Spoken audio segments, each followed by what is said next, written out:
All right, so welcome everybody. Welcome to the Teaching Kitchen here at New York-Presbyterian Hudson Valley Hospital. My name is Emily, and today I'm going to be teaching you a little bit about how to make homemade pasta. This is our homemade pasta workshop. It definitely looks like some kind of workshop in here. Thank you so much to everybody for joining. And as always, kindly keep your microphone muted throughout the program. If you have any questions, our volunteer and wonderful kitchen support, Alita, will be reading your questions to me. Just pop them in the chat box, and that way I can make sure to get to everyone's questions today.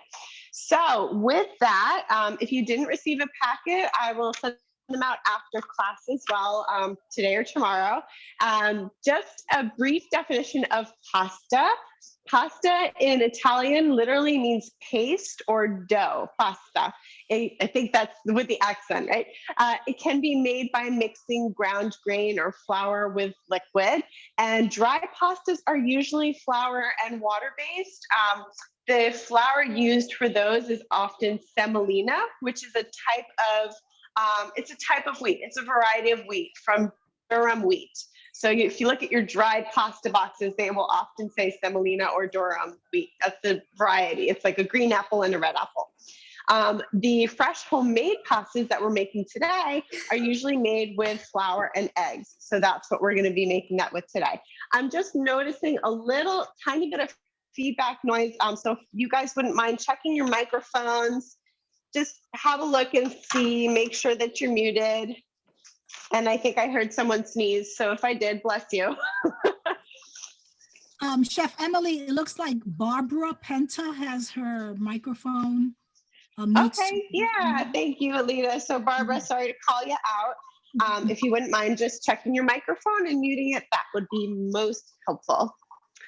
All right, so the arc of this class, how this is going to go today, I made some dough in advance. I'm going to show you exactly how I made this at the end of class. It just needs to rest for about 30 minutes, at least 30 minutes before you work with it. So I wanted to make sure it had enough time to rest. And that's really to allow the gluten to rest so it has this beautiful stretchy quality. So I'm going to show you how to make the dough at the end. I'm going to roll this out and feed it through the this is the machine we're going to be using today to roll out our pasta dough. You can roll out pasta dough by hand. I did it 2 weeks ago. That's how you get to be, check that out, right? That's how you get to be really strong. And if you want to roll it out by hand, just keep in mind it will take a lot longer. So it's great if you have a KitchenAid, you can get this kind of attachment, or if you have a pasta machine, you can do it that way too. So here's our dough. Just going to sprinkle a little flour on the surface, and we're going to just start by rolling it out in a rectangle. So just one rectangle, sort of ish, right? Okay, so this is ready now to feed through the machine. Just have to give it a quick roll.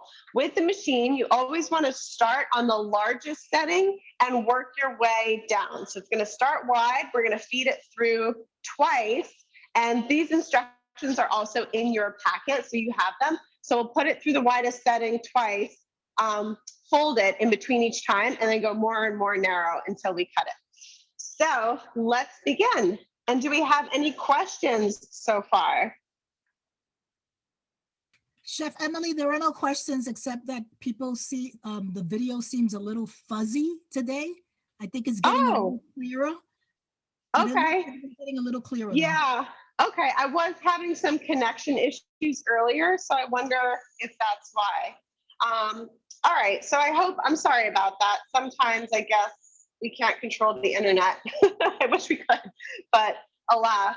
All right. So I fed it through once, and then you're going to fold it. Hope everybody can see this. Fold it into thirds, like a little envelope, right? So you made a little package.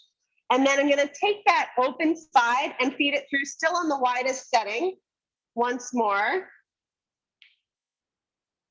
All right, so just kind of feeding it through. So I did that twice. I folded it, fed it through twice.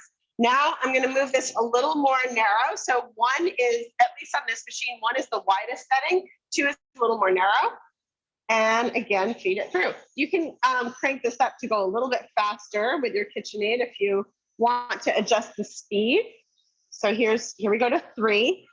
You can see how this is like amazing how quickly this works.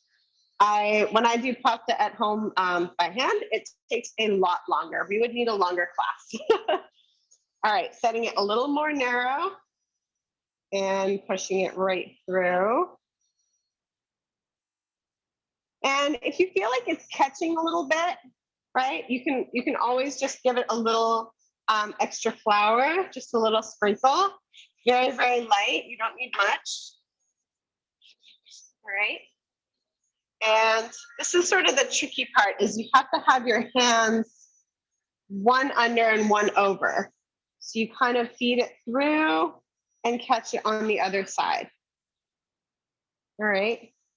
If it starts to get a little too long to handle, here, I'll show you guys a good trick. You can always take a bench scraper or a knife and just cut it in half and work with the 2 halves. They're a little bit shorter. It'll be easier to kind of feed through. Do we have any questions about that so far? Yes, Chef Emily, there are a few. So someone wanted to know, when was the pasta made? Was it made earlier? Yes, so I made the dough probably about 2 hours before class, and I'm gonna make it again at the end of class so you guys see that step so you don't miss it. All right, and So, then yeah.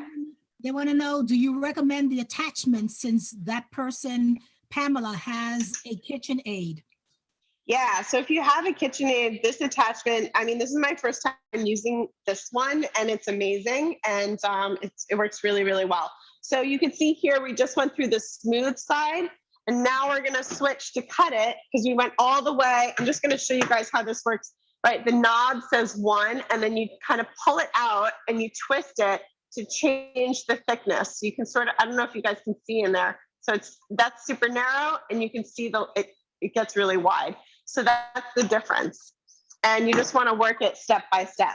Now I'm going to add this attachment, which is going to cut it for us. You could also just cut it by hand if you wanted. So putting this in, twisting this little knob so it stays in place. And then same thing here. Put that right through. So we get our pasta. Woo. Beautiful. All right, and I have a tray set up here to the side. I'll show you in just a moment with some cornmeal on it. All right, and then again, just kind of feeding that through, getting your other hand underneath to catch it as it comes through. It's a very satisfying, fun thing to do. It's a good quarantine project. All right, and do we have any other questions, Alita, about that process? No, but there is a question, Chef Emily. How would you make a gluten-free version or using vegetables like spinach? Yeah, so I knew there was going to be a gluten-free question. I have never made gluten-free pasta from scratch. Unfortunately, I find every time I try, it hasn't really doesn't stick together well enough. So I have yet to master that particular variety and recipe. And if you wanted to add vegetables or spinach, you can add some to your pasta. Really, it's better to just cook spinach and add, if you want to add vegetables to your pasta, cook them and toss them in and have it be part of the dish, like we're going to do with our broccoli today. Because when you do, you have to puree the spinach and you kind of use it and in sort of like the same way we're going to use the eggs. I'll show you a little bit later. And it doesn't, it changes the color, but it doesn't add that much nutrition because honestly, you're not really using that much spinach. So I recommend just use the vegetables as a part of your dish. And Chef Emily, Corinne had a question about the setting that you were using on the KitchenAid. I guess on the... So I had it on stir, and then when I turned it up, I had it on 2. Good questions. All right, so here's the pasta. And I did some of it ahead of time, as you can see. And I just kind of let it sit on this tray with this semolina and kind of sit together there. All right. So our next step is going to be to, we are going to prepare the dough. Trying to think, I think I should do that. Let me do that now so that you guys all get to see how to make the pasta dough, and then we can move that stuff out of the way. So you can do pasta dough by hand, and I included step-by-step of how to do that if you don't have a food processor. But honestly, I think the easiest way is to use your food processor. So I have the S-blade attachment. I have my 2 cups of all-purpose flour and a teaspoon of salt in this bowl. So this is the dry ingredients. And it's really, really easy with the food processor. You're gonna think, oh my gosh, how have I never done it this way before? So pulse it a few times just to kind of aerate it and give it a little bit of love. Okay, and we're gonna pop in 3 eggs. So it doesn't really matter if they're room temperature or cold for this particular dish. When you bake, you do want to try to use room temperature eggs because you beat them and it just kind of, it integrates a little bit better with your dough. But for this, it doesn't really matter so much. All right, so we've got our 3 eggs. We're just gonna pulse this a few times. And we're gonna add a tablespoon of our olive oil. So actually, I can even do this while I'm pulsing. Some people add olive oil, some people don't. I like it. I don't know, something about having olive oil in there just makes me think of Italy. So, and we are making pasta after all. So you want to pulse it just a few times and perfect. So what am I looking for? It should just start to form a ball and stick together. So you can see here in the food processor, right? It looks a bit like, almost like a, here, I'll pull this up so you guys can see. It looks almost like sand, but you can ball it up and squish it. All right, any questions about that? Yes, Chef Emily. So someone wanted to know, whoops, I lost it. Why cornmeal instead of flour to keep the pasta from sticking? I guess it was when you showed the pasta in the tray. Yeah. So, so the cornmeal works well because it doesn't really stick to the noodles, but it provides a barrier, whereas the flour might kind of stick to the outside. So that's why I like the cornmeal, because it just doesn't adhere to the noodles, but it provides sort of like something for the noodles to rest on, but not, so I don't know if that makes sense. It's not going to get absorbed by the noodles where flour might. Yeah. Just keep them from sticking. Yeah, exactly. Someone wanted you to show the blade again. Sure. Yeah. So the blade I'm using is an S blade, this one.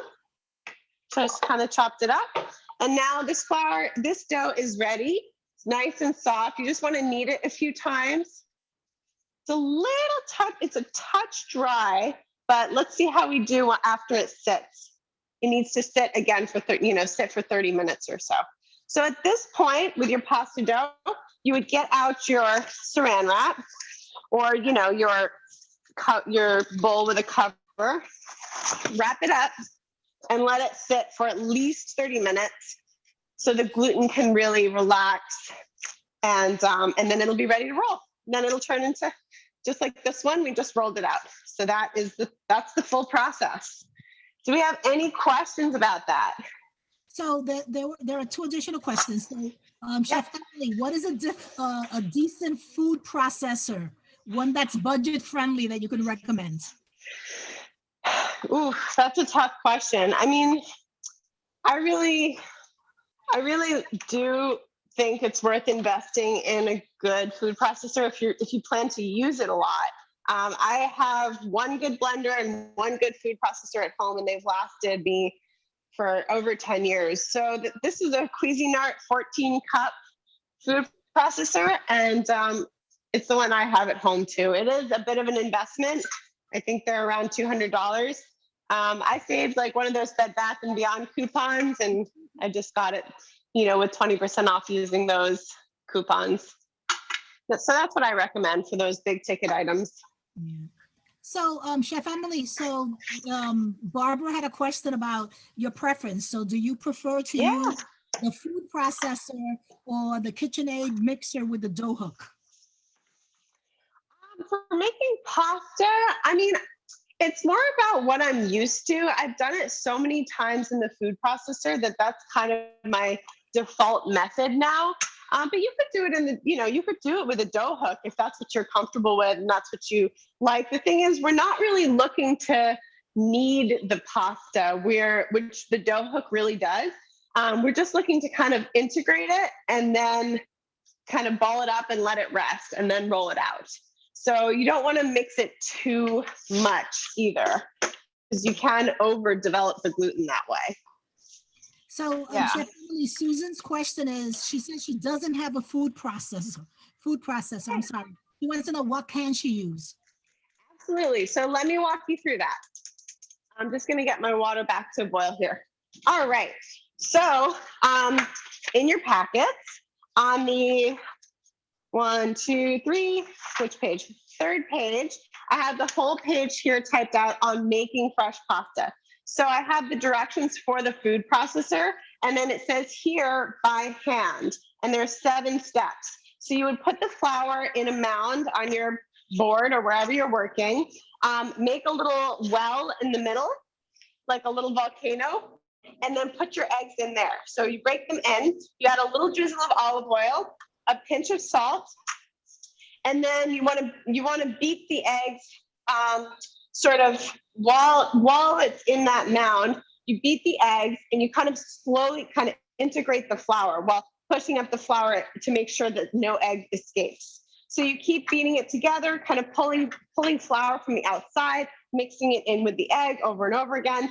And then when it's when it becomes like you can't really mix it with a fork anymore, you want to switch. You want to form a ball, and then you're really going to start kneading it. So incorporate all that flour as much as you can to create the pasta dough. Then in step 4, it says scrape the excess dough aside, sprinkle and clean with more flour, fold and knead until it no longer feels sticky and it has a smooth surface. So that's really what you're going to look for.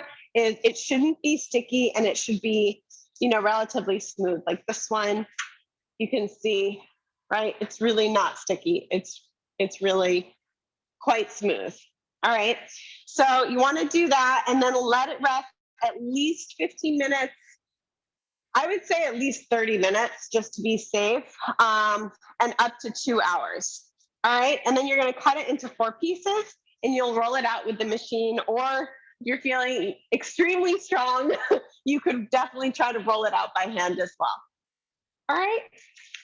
So it's a little more involved when you do it by hand, but it is possible. So I did include very detailed instructions on how to do that. Okay. Any other questions? These are really good questions, everybody. Thank you. Thank you for your participation. Yeah. So Kathy wants to know, so she's saying all-purpose flour versus double O flour or semolina flour.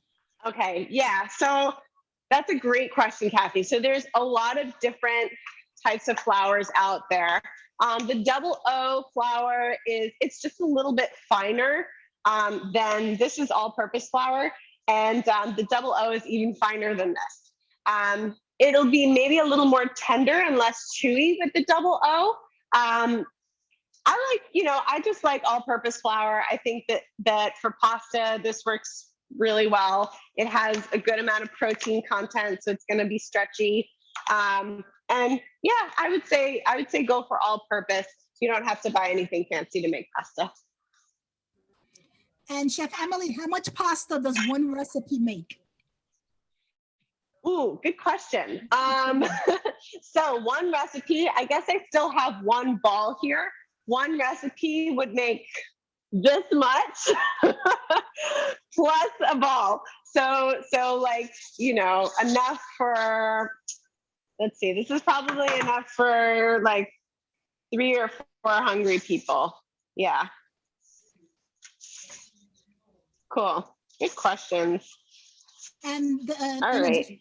Additional question is there a difference in taste between using the food processor or making the dough by hand?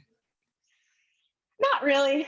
I mean, maybe if you make it by hand, you could put more love into it, right? If you put all your good intentions into the dough. I don't know. Any other questions? No, but Bettina says that's how grandma did it. And she didn't have a food processor. Exactly. And Tina says probably that, didn't have a KitchenAid either, right? right. Tina says that what you showed, that's enough for one hungry Italian. Yeah, Tina, I was just thinking as I said that my husband could easily eat all of that in one sitting as an appetizer, probably. All right, so we're gonna get ready with our recipe here. We're gonna make the broccoli bolognese. So I just kind of cut up this broccoli into these beautiful little florets, and we're gonna pop them in some boiling water over here. Not quite boiling, but it is hot.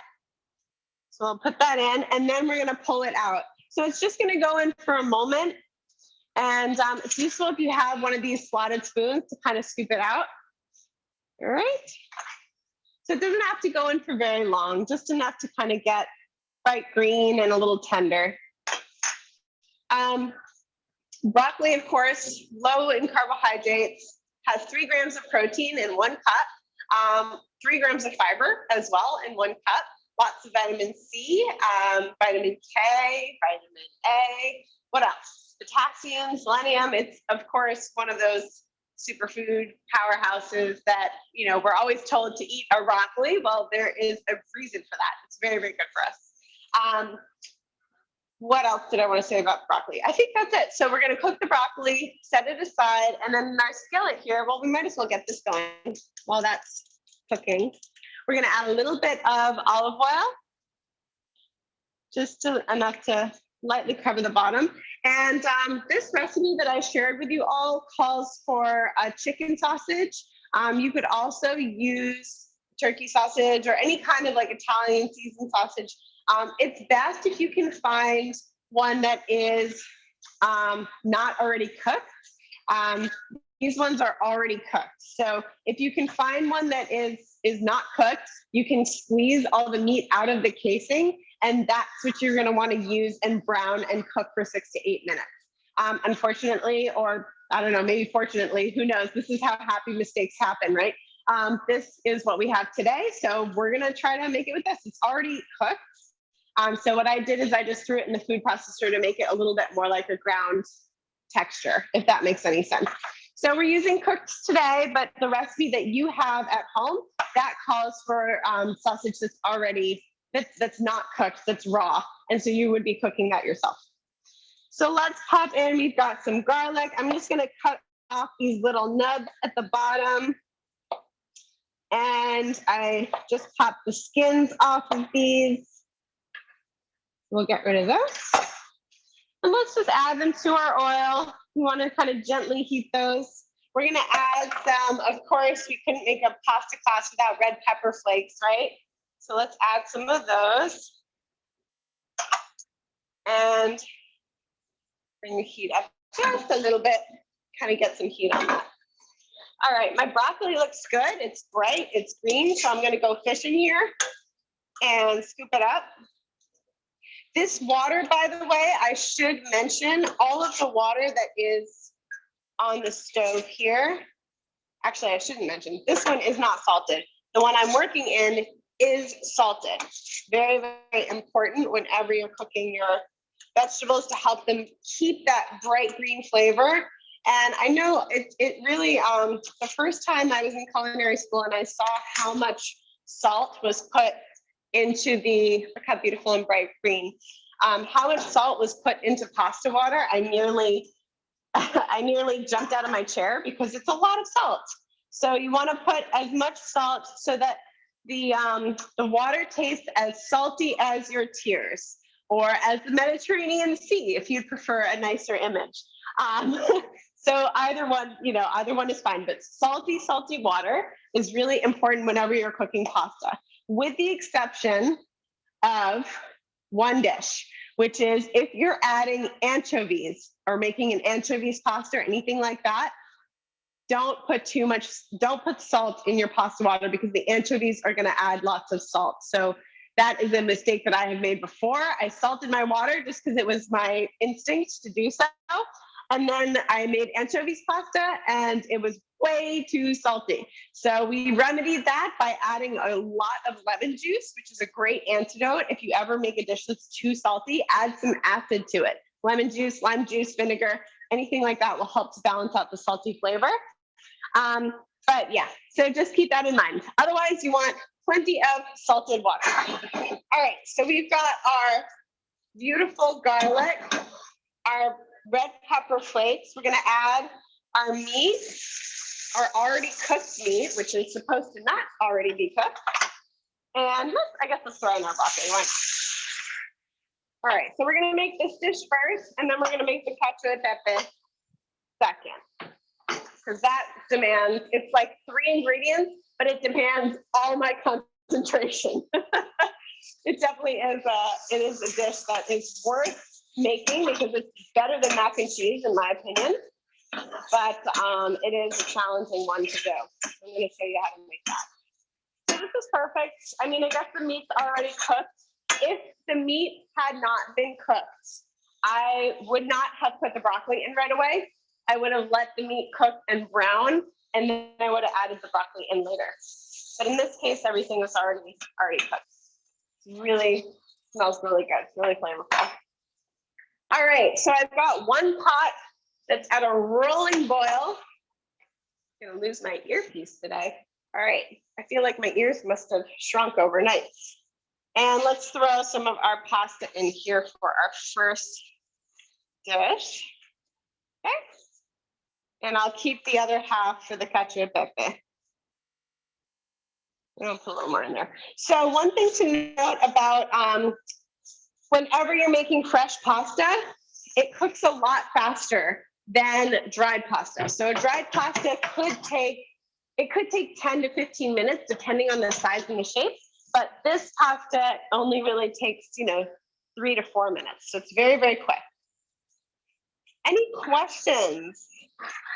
Yes, Chef Emily. So E is asking, could you use fewer eggs? And if yes, how would that change the pasta? Yeah, so some people use fewer eggs and drizzle in a little more water. I really like the taste of the egg. So I think it would actually just change the taste of your pasta.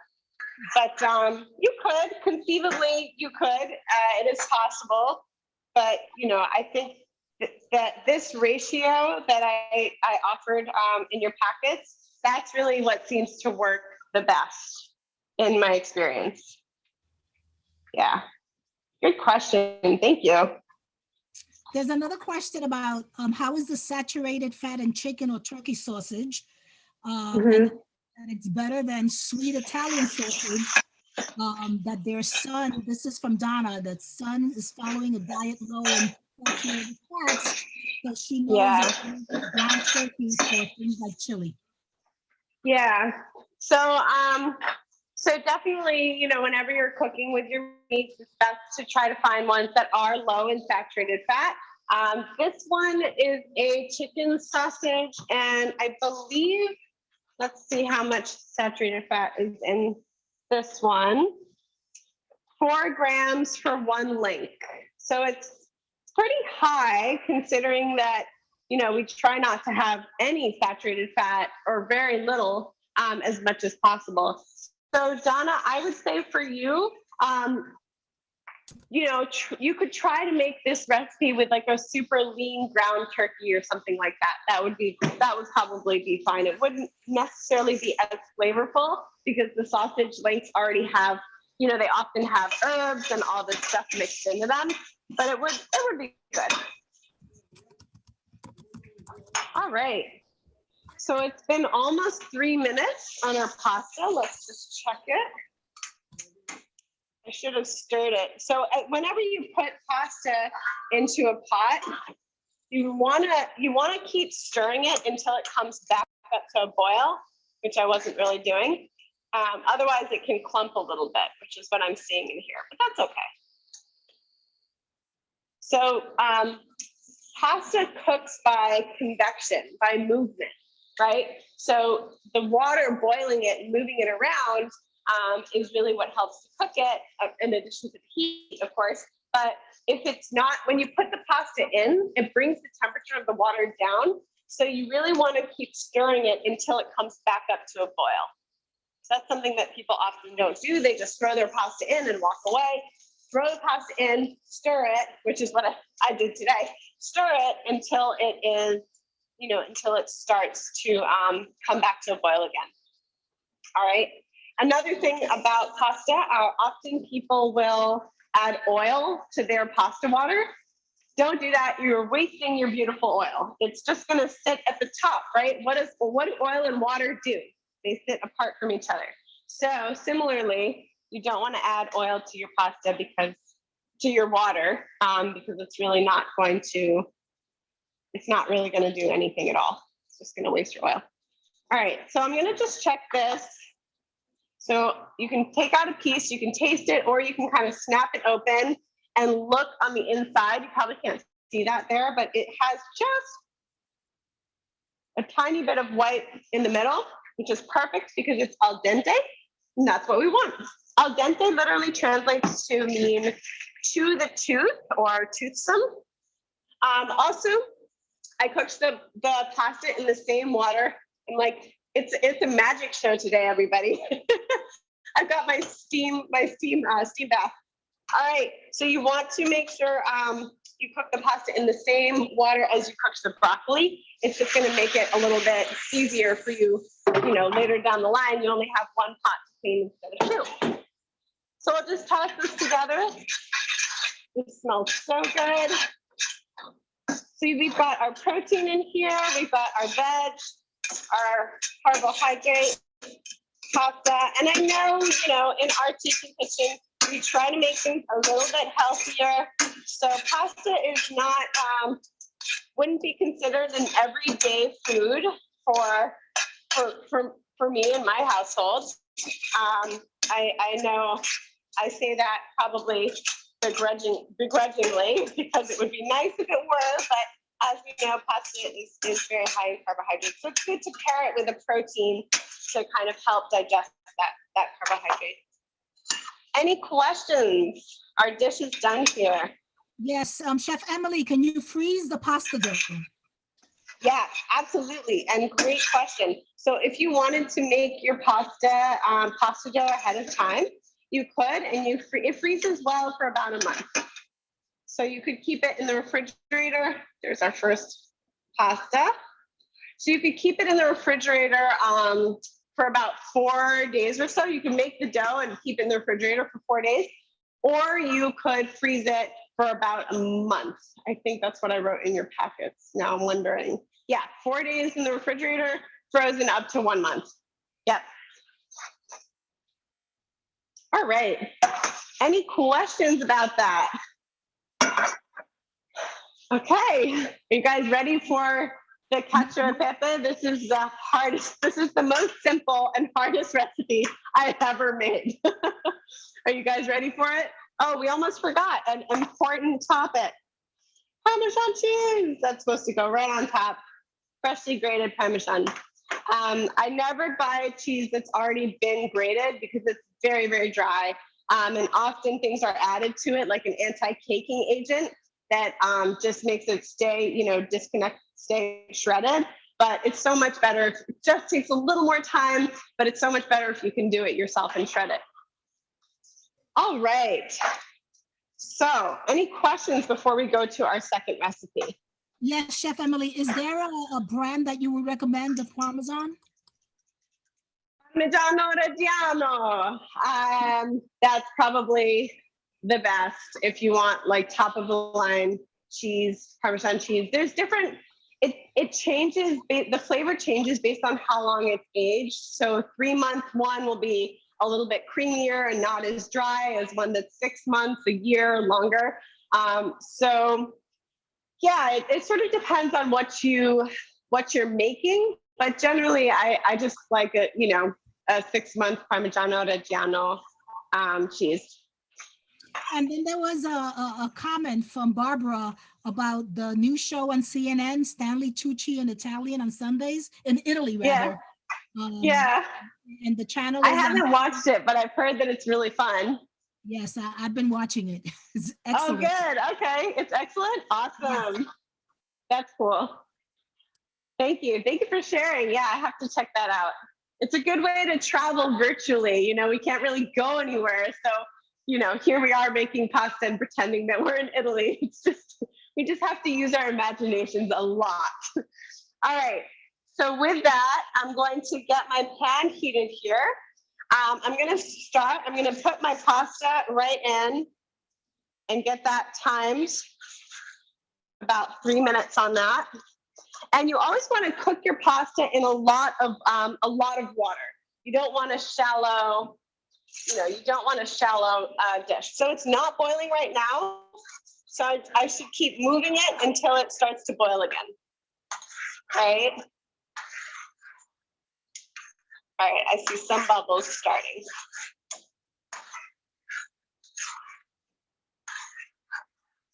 Great, okay, now it's going. All right, so now in this pan, I have it over a low heat. I'm just gonna start by activating my pepper. So this is freshly ground black pepper. Don't use any of the stuff from the shaker. You wanna grind it yourself. And you know, I have to say, it is a lot of calories when you consume pasta, but it's a lot of work when you make it from scratch too. So I like to think that maybe it evens out. I'm not too sure, but all to say, we're gonna add enough oil here just to cover the bottom and activate our pepper. And it's gonna sizzle. I just wanna show you this sizzle so you can see it sizzle, right? I don't know if you guys can see that in the pan. So we are waking up and blooming our freshly ground black pepper, okay? And then we're gonna add about 3/4 of a cup. Turn this back on here, on low. 3/4 of a cup of our pasta water. You wanna make sure that it has pulled out some of the starch from the noodles. So the pasta's been in there for about 2 minutes. So this is handy if you have a measuring cup, you can kind of dip it in as the pasta's cooking. And let's see, there we go. I'm gonna start with 1/2 cup because you can always add a little bit more. So this is where it gets tricky. You're gonna put in the hot water and then we're gonna add the pasta and toss it together. Then we're gonna add the cheese and keep tossing it. So this part happens quickly. I'm gonna move things out of the way so you guys can see. Okay. So it goes like this. The sequence is, this is activated. We're gonna go water, drain the pasta, pasta's in the pan, mix it up, cheese, okay? Ready, set? I feel like I need someone to say go. Go. Thank you. Thanks, Alita. All right, it's been 2 minutes, 38 seconds on our pasta. I'm just gonna do a quick check. Yep, al dente, perfect. Go. All right, so we go in, drain, water, pan, pasta, and save some of that cooking water just in case you need it later. Pasta in, okay? And now, tongs. Oh boy, I knew I should have gotten 2 pairs of tongs. Give that a little run. Okay. Bring this up just a bit. And we're gonna, can you guys all see that? We're gonna stir this together. So this is gonna make our sauce. Our cacio e pepe. We're ready to add the cheese and just keep stirring it, keep stirring it, keep stirring it. So this is the tricky part, is really getting that cheese to melt and be creamy. So you really have to keep moving it. It takes a little bit longer than you think. Eventually that cheese will start to melt and form a sauce. Okay, it's happening. It's happening. You can always add a little more cheese if you'd like. Just keep mixing, stirring as you go. And you really want to make sure all the pasta gets coated. So you have to remember that the pasta is going to be in the pan for about a minute or so, maybe 2. So we took it out when it was, quite al dente, because it's going to cook for another minute or so in the pan. All right, there we go. Cheese is melting. It's getting stretchy. It's starting to unify the sauce. Oh my gosh. I hope I'm making some Italian people proud today. This smells beautiful. So cacio e pepe to me is so much better than mac and cheese, because it's just like you got that bright pepper, the pecorino, that's important. Do not use Parmigiano when you're making cacio e pepe. You want to use pecorino cheese. All right, I'm going to bring this up so you guys can see. So you can see now it's creamy, it's unified, everything is mixed together. This is done. This is beautiful. You want to serve this right here, right now, hot from the pan. Oh my gosh. Did anybody else feel warm? All right. I'm glad that was a success. I've been practicing that recipe for everybody because I really wanted you to learn it. Perfect. Any questions about that? So, Chef Emily, No, there must be a million. But the issue was that the recipe on the packet was anchovies pasta. So you might need to send everybody a copy of this recipe. I wonder if I must have sent out an old version. Yeah, I'll send everybody the cacio e pepe version. Yes. Not to worry. So if you're attending this class, I'm going to send out a feedback survey at the end of the program, and it's going to include all the recipes from today. Well, bonus, I guess you got an extra recipe you didn't think you were going to get. Great. All right. Thank you, everybody. So let's see. How are we doing on timing? Oh my gosh, time flies, 6:15. Well, I guess that's it on pasta. Just a brief note on the origin story, if anyone's interested to stay another minute or so. What we know of as pasta originated in Italy, while many different cultures, such as China, ate some kind of noodle-like food long before Italians. So just to be clear, there's noodles and then there's pasta. So there's a little bit of a difference there. Italian pasta is composed mostly of grain, and the key characteristics of pasta are the durum wheat semolina with the high gluten content. And that's made, with a technique that allows the dough to be very malleable. So that's the Italian pasta. In North Africa, they have a food similar to pasta that's been eaten for centuries, which you may know of as couscous. So couscous, is the same durum wheat semolina. However, it lacks that distinguishing, malleable nature of what we call pasta. And then, of course, in China, noodles are made of, usually made of millet or rice, but they lack that durum wheat. So that semolina, that durum wheat, is what denotes the Italian pasta that we know of as pasta today. So there are hundreds of different shapes and sizes and thicknesses and colors. Macaroni and spaghetti are probably the most popular. Some pastas are colored, often with spinach or beet or squid ink even. And as a rule, imported pasta is generally better than American-made pasta, only because it's made only with the semolina. So that doesn't absorb too much water and is pleasantly firm when it's cooked al dente. So, so that's one of the reasons Italian pasta is so famous. Dry pasta should be stored in a cool, dark place with your spices or your oils, and it can be kept, almost indefinitely. It's like indestructible food.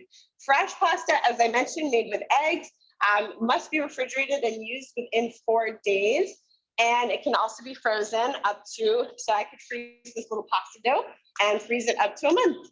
They cook in a fraction of the time as you saw as necessary for the dried pasta.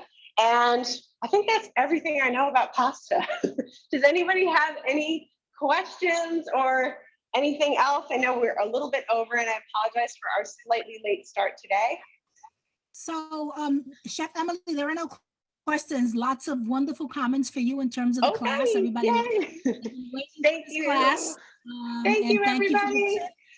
Don't be Thank you for the intimidated by history of the food. pasta. Oh, you're welcome. Thank you, Alita. And don't be intimidated. Just try your hand at this. Play with the dough. Have fun with it. It's just pasta. And, you know, it's very inexpensive to make. It's just flour and eggs. So you can give it a few tries, you know, before you can kind of get good at it.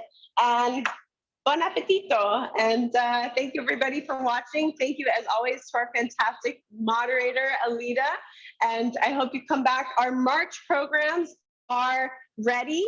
They have not been emailed out. I know I've been getting a few emails asking about March. We are off next week, but we'll be back with classes starting on March 11th. You can check our website, and I will include that in the feedback survey as well. So you can just click a link and see what's coming up for March.